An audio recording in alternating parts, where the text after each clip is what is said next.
monde, je vous retrouve pour une nouvelle vidéo. On va vous montrer comment on met des mods sur Planet Coaster 2, donc le Hot Racer de chez Intamin et le Family Gerslauer comme Megalodon à Walibi.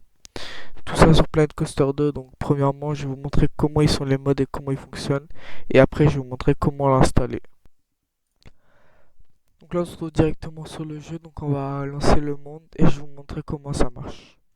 Donc voilà, on est directement sur le jeu, donc maintenant on va aller dans Montagne Russe. On va créer un nouvel élément personnalisé et je vais sélectionner mon Gerslauer. Alors c'est pas compliqué, hein, il fonctionne comme un coaster classique avec les onglets de tous les modes qu'on va installer. Donc on a le même type de rail que sur Megalodon à Walibi. Les launch, tac. On va faire un petit départ comme ça. Voilà, on lance. Bon, c'est pas fluide, mais vous avez compris. Les trains sont exactement les mêmes, avec le même type de retenue. Bref, maintenant je vais vous montrer le Hot Racer. Tout ça, je retourne dans Montagne Russe. Là, Hot Racer. Avec bien la barre de chez Intamin, pas comme sur le LSM, le pack payant de chez Frontier.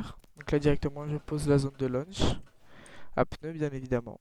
Et je peux faire des éléments personnalisés, comme des virages,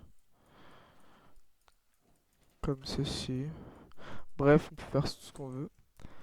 Donc ça va par exemple donner ça.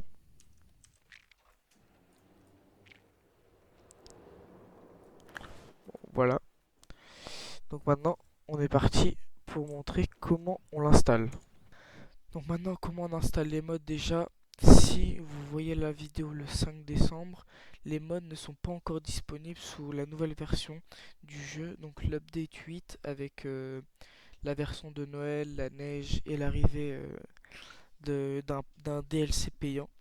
Si vous êtes à ce moment-là, ou même quelques jours plus tard, vous devrez rétrograder votre jeu sous l'update numéro 7. Donc pour rétrograder, c'est très simple.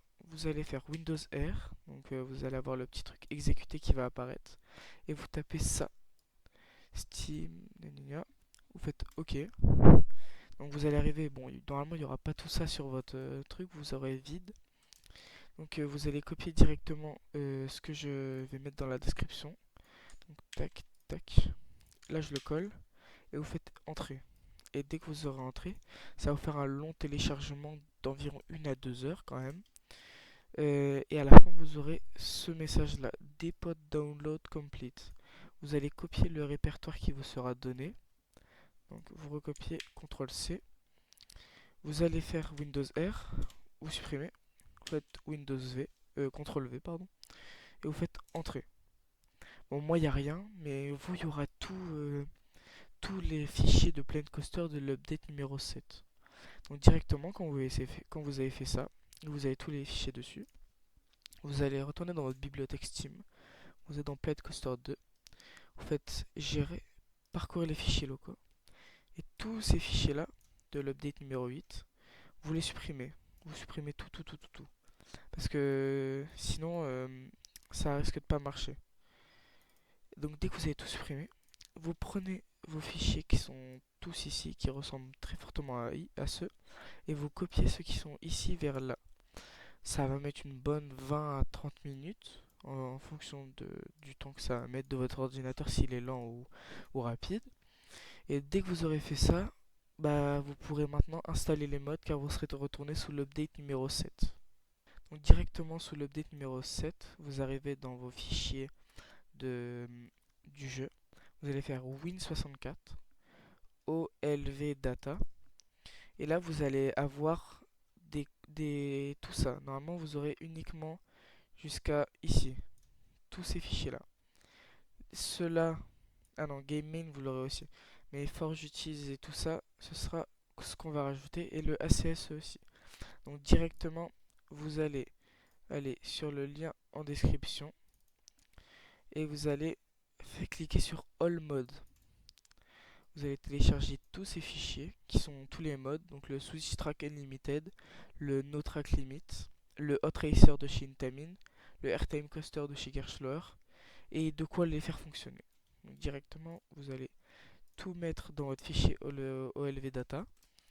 Donc quand cela sera tout mis dedans, vous pourrez essayer de lancer votre jeu. Et normalement, si vous lancez votre jeu, les mods seront normalement installés. Donc directement une fois revenu dans le jeu, on va rejoindre notre monde et attendre pour voir si on a installé les mods ou pas. Effectivement, quand nous avons lancé le jeu, il y a notre Gerschloer Coaster et notre Hot Racer de chez Intamin. Bien évidemment, ces mods sont pas faits par moi, hein, ils sont disponibles sur un serveur Discord que je mettrai le lien en description. Et dedans, pour y accéder, c'est très simple. Vous rejoignez le serveur Discord de Coaster Sim Society, qui sera bien évidemment dans le lien en description. Vous allez dans Salon et Rôle et vous sélectionnez Yes et Yes. Au moins, vous êtes tranquille. Maintenant, vous descendez à Testing Announcement et chaque créateur ou n'importe qui pourra mettre ses créations. Euh, Tout simplement, c'est ici qu'on peut retrouver le Hot Racer, même le coaster de chez Gerschloer. Donc vous aurez une multitude de coasters disponibles. Par exemple ici on a le Hot Racer et plus loin on a le Gerschloer. Et il se peut que par la suite les développeurs mettent de plus en plus de modèles de coasters. Et ça reste la même chose. Vous téléchargez le modèle et vous allez dans votre fichier OLV Data et vous le mettez dedans. Et de toute façon, pour faire fonctionner tout ça, il vous faut à tout prix le fichier Forge Utils et le ACSE. Ils seront directement tous disponibles dans mon lien Drive. Et voilà, c'est déjà la fin de cette vidéo. J'espère qu'elle vous aura plu, que le tuto aura été simple. Si vous avez des questions ou besoin d'aide, n'hésitez pas à vous manifester dans l'espace commentaire. Je serai là pour y répondre. Et sur ce, je vous souhaite une agréable bonne journée.